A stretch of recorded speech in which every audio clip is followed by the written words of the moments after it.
Hey there and welcome back to The Sims 3. My name is Pete and today we complete another episode of this attempt to fully complete The Sims 3 World Adventures. Last time we left off after traveling once more to Simhara, Egypt, where Sanat and William too explored the ancient library for secrets about some relics that the evil Morcucorp Corporation is after. After bribing some Morcucorp henchmen, Sanat then infiltrated the Morcucorp headquarters and hacked their mainframe to retrieve information about their next target, and that's where we are going today, the Pyramid of the Sky, to explore the Tomb of the Desert Ocean. After a few hours of rest in the Simhara marketplace, Sanat then takes a quick photo of a sim with the snake charming basket to add to his collection of strangers, and after a visit to the restroom, he is ready to roll, and he'll need to cover quite the distance. The pyramid we're looking for is at the far, far edge of the map. So we see Sanat ride his scooter across the desert, run through ancient ruins in the sand, but eventually he reaches the pyramid's entrance. Before going in, a relic dig site catches his attention. Excavating a few pieces triggers a relic-related wish, but none of the stuff he finds is worth enough to fulfill it. An uncommon seed is then pocketed for Fabien back home, and with that we can finally try to gain entrance to what is arguably going to be the largest tomb we've seen in this series so far.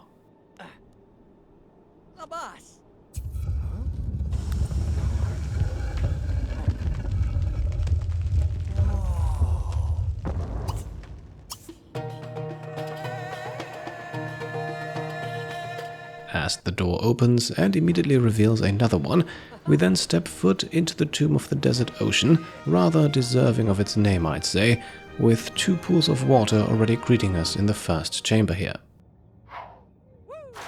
To get us started, we want to swim through the one on the left first to obtain a star keystone, with which we can then open a treasure chest that we can access by swimming through the pool on the right.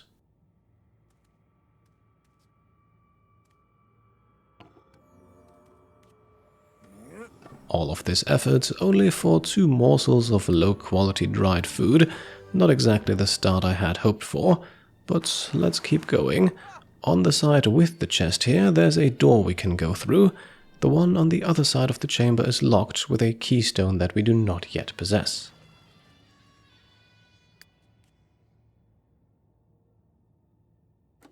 We then find ourselves in what appears to be an underground oasis.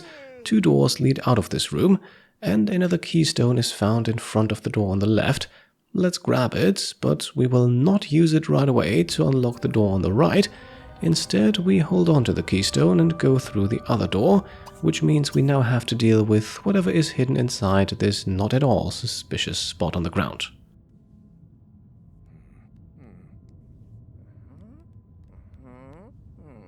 Sanat quickly discovers a trap, but any attempt to disarm it end in failure. The mechanism is just too ancient, so we are left with no other choice but to try and cross it. Luckily, it's only a water trap, so even though the first attempt to cross fails, Sanat is just mildly inconvenienced, and eventually makes it across to deactivate the trap permanently. From here, we can now continue into the next chamber. This one has an electricity trap protecting a pressure plate on the floor. However, with some fiddling around inside of a hole in the wall, we can quickly disable the trap. Standing on top of the pressure plate then opens one of the two doors at the end of the corridor, and we want to go through this one first to collect some more treasure. The money bags can immediately be sold, and now that keystone we saved earlier comes back into play, we can now use it to unlock another door that would otherwise remain inaccessible. Inside, another treasure chest and several piles of ancient coins, the chest containing a grand total of 3 sarcophagus fragments. The ancient coin piles meanwhile allow Sanat to fulfill another wish of his.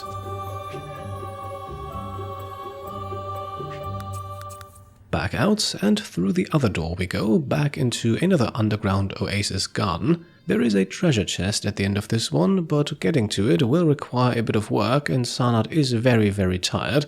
So with midnight fast approaching, we're going to have him get some sleep, and then we'll continue our adventure on the next morning. Right, well fed and rested, Sanat's first task for today will be the discovery of yet another trap. This one, however, turns out to be a fire trap, and it is not easily disarmed either. Luckily, Sanat succeeds with attempt number 2 and also fulfills a small wish in the process.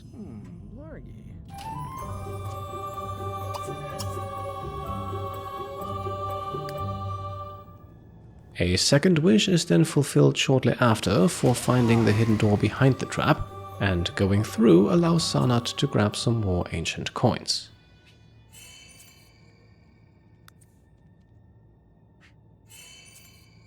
Going down the corridor then, it is very clear that another hidden door must be hiding somewhere, otherwise the chest here would remain inaccessible unless your sim knows the secrets of teleportation. Sanat unfortunately does not, at least not yet, and therefore has to access it the old-fashioned way. Inside then, we find a decent chunk of relics, including another canopic jar, not quite enough though to fulfill his wish to collect relics with a combined value of 1000 simoleons total. Back out in the hallway then, a floor switch can be interacted with, but to no avail.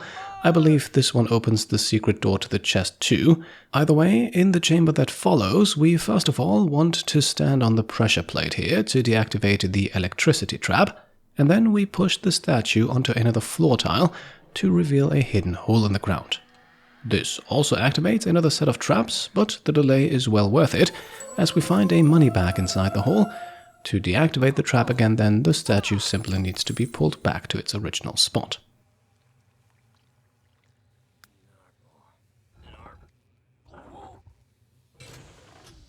Then we jump into the dive well, our only way out of here. Swimming through an underground tunnel allows Sanat to access the next chamber, actually wall to wall with the one he was previously in, and first of all we want to drag and push the statue here onto the designated floor tile. This opens a secret treasure chamber with a chest inside, containing another canopic jar, enough treasure to fulfill both relic-related wishes, and several money bags that we can quickly turn into good hard cash. Then we quickly fiddle around with a hole in the wall to reveal a secret passage back to the pyramid's entrance area, which also fulfills another wish for our young adventurer. Finally, we want to summon the Axe of Pangu to destroy both piles of rock rubble, the first revealing a stone statue, the second the pressure plate it needs to be pushed onto. This brings up a second floor tile that we can now push the first statue on, and that activates the stairs in the corner of the room, so let's go deeper.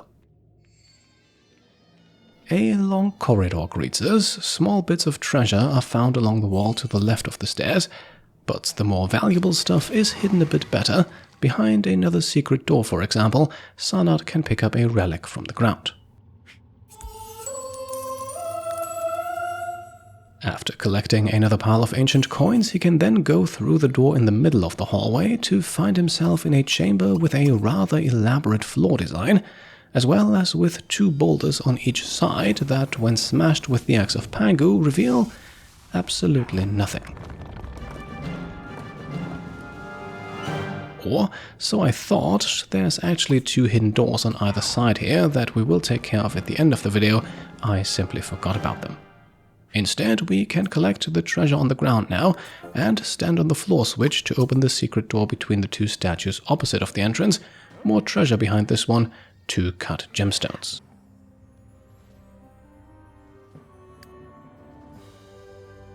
Then we head back out and down the stairs at the end of the corridor. 2 piles of ancient coins can be collected in the room before we need to smash more rocks to clear our path onwards.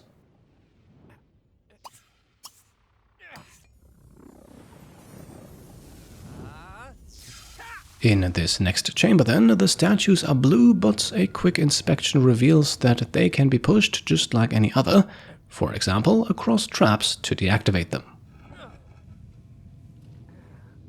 While this brings up a new trap, it does not prevent Sanat from stepping onto the pressure plate behind it.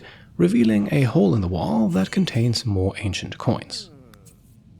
Going through the door on the left, we immediately spot another hole, but this one is a decoy. All it does is activate a trap, forcing Sanat to spend valuable time deactivating it again with the switch on the opposite wall. So, perhaps better if we don't go further just yet. Let's smash the giant boulder blocking the doorway here to access another treasure chest.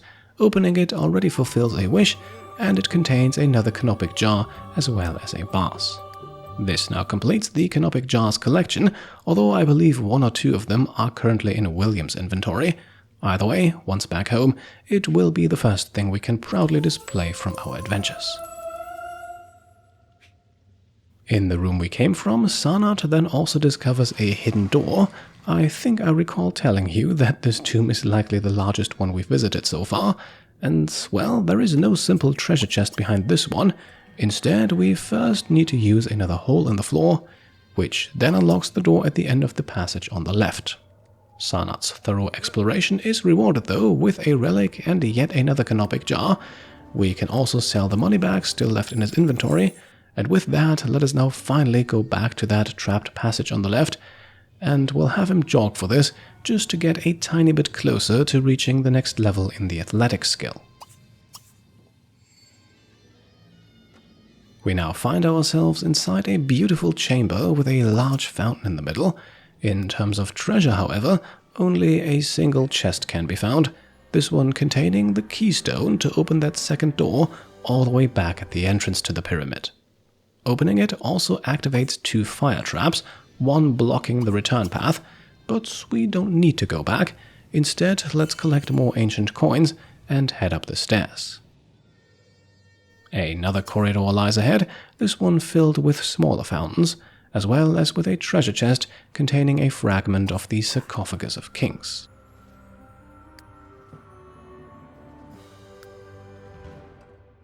Going up another set of stairs and hopping onto another floor switch then brings us back to the entrance area. Revealing this passage also fulfills another wish, but before we now swim across to open the previously locked door, let us first of all investigate the wall section directly ahead of us. This one I also missed earlier. My apologies, but this tomb is just insanely large. Either way, we can now enter another small chamber and drag a statue out of the way to access, believe it or not, yet another canopic jar. And with that, let us now swim across to the other side, insert the keystone, and enter the heart of the water temple.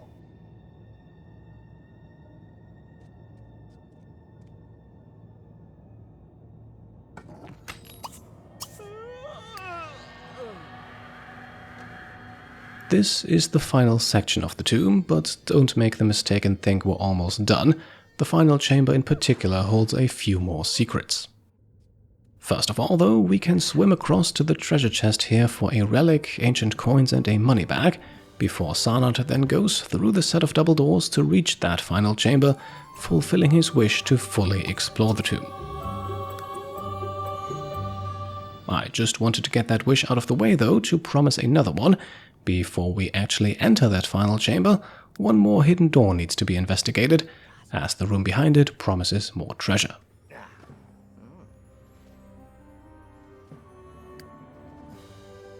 Speaking of which, we came here with a mission to retrieve the Relic of Life, so let us now finally do what we came here to do, and open the chests so prominently displayed in that final chamber, the first containing the tomb's unique sigil and a well fragment, while the second has what we're after, together with another relic and another fragment for the sarcophagus of kings. In theory, that completes this stage of the quest, but we are far from done with the tomb yet. However, after collecting a topaz from the third chest, Sanat has earned himself some rest, I think, so let's pop down the tent and fulfill his wish to sleep in the tomb.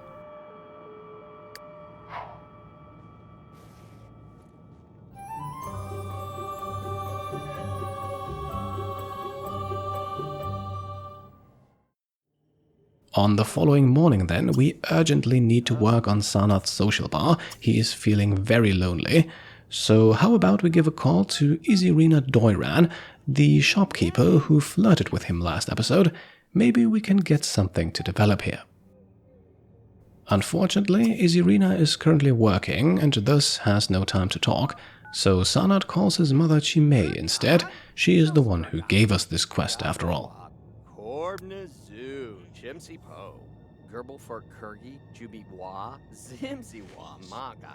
After a brief conversation, his loneliness has been cured and we can continue exploring. 4 secret doors line the 4 corners of this room. Let's begin with the first one here, revealing 2 secret money trees, and very fittingly, several money bags scattered on the floor around them. Taking a photo of a money tree is also required for the best-in-class collection, while the money bags from the room yield a nice profit of over 1,300 simoleons. Growing back inside the main chamber, there's also a death flower bush. Let's harvest it to have another tool in our pocket should our adventures go haywire at some point. Then it's on to secret chamber number 2.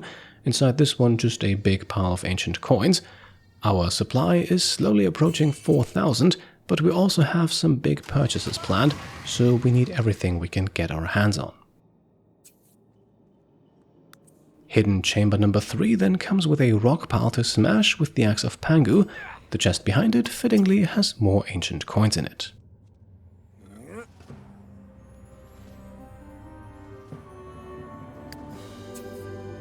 There is, however, a second setup just like this one, although this treasure chest disappoints a little with a relic only worth 60 simoleons. Back in the main chamber, we now come across the life plant growing opposite the death flower bush. A photo here is needed for the plants and flowers collection, and we can harvest it too. This will allow Fabien to grow them back home. Then it's into the 4th and final secret chamber. A relic is prominently displayed, but not worth all that much. The real treasure is hidden behind a not all that easy puzzle. We need to maneuver this statue right here through the maze so that it eventually ends up on the floor switch. Sounds easy, but it is actually quite possible to block yourself in by pushing or pulling the statue too far. Sanat is a smart lad though, and solves the riddle to open one final hidden door, a mysterious sarcophagus behind it. Luckily though, no mummy jumps out of it. Instead, Sanat can collect one more piece. I believe this refers to the sarcophagus of kings, of which he has now in fact collected all 5 fragments. And with that, we are ready to leave the pyramid. That is, if I didn't miss a whole chunk of stuff that we now need to grab after I carefully looked over all the walls and nooks and crannies in this tomb. Starting off, we want to go back down into that room with the floor mosaic. I already mentioned it earlier.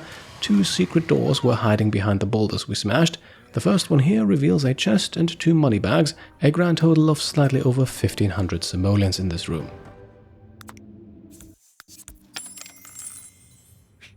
The one on the opposite side only has a single chest in it, containing another canopic jar, this one valuable enough to fulfill one of Sanat's wishes, and 3 piles of ancient coins, pushing our total above 4,000.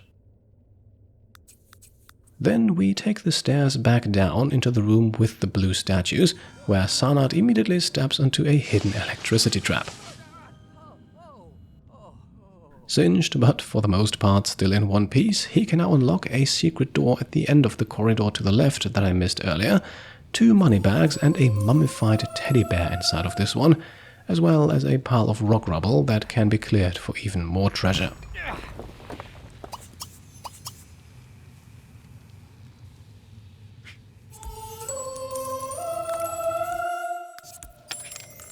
Finally then, we carefully step around and avoid the fire trap in front of the door to the room with the big fountain, and head towards the end of the room with the stairs.